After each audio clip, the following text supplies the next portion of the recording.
तो बच्चों हमने कल सीखा था कि आग लगने के लिए 3 चीजों की जरूरत होती है। तो पहली चीज बताओ किस चीज की जरूरत होगी? वेरी गुड, ऑक्सीजन की जरूरत सबसे पहले होती है। अगर जहां ऑक्सीजन नहीं है तो वहां पे आग नहीं लगेगी। दूसरी चीज क्या चाहिए? ईंधन। कोई भी ईंधन, जैसे हमारे पास ये अब मोमबत्ती है तो ये मोमबत्ती ईंधन है हमारा, ये चलेगा ना। लकड़ी, गोबर के उपले, पेट्रोल, डीजल, ये सभी क्या होते हैं? ईंधन।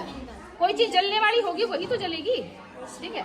और तीसरी चीज होती है, अब मोमबत्ती भी हमारे पास ऑक्सीजन भी है वायु में, लेकिन फिर भी तो ये जल तो नहीं रही ना। तीसरी चीज चलिए तापमान, उचित तापमान कि जिस पे ये चीज चल सके। तो अब मैं इसको दूंगी उचित तापमान। किसे दूंगी? माचिस से, ठीक है।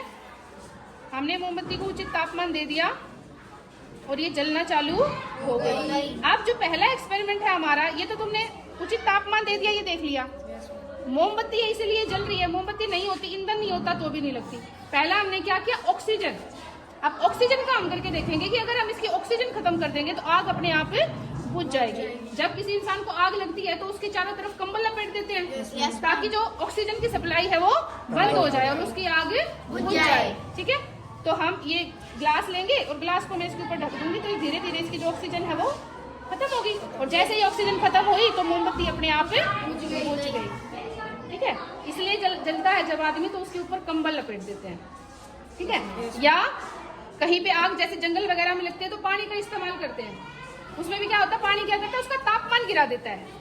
एक पेड़ को जलने के लिए उचित तापमान चाहिए ना, पानी डालेंगे तो वो तापमान कम हो जाएगा तो आग अपने आप बुझ जाएगी, ठीक है।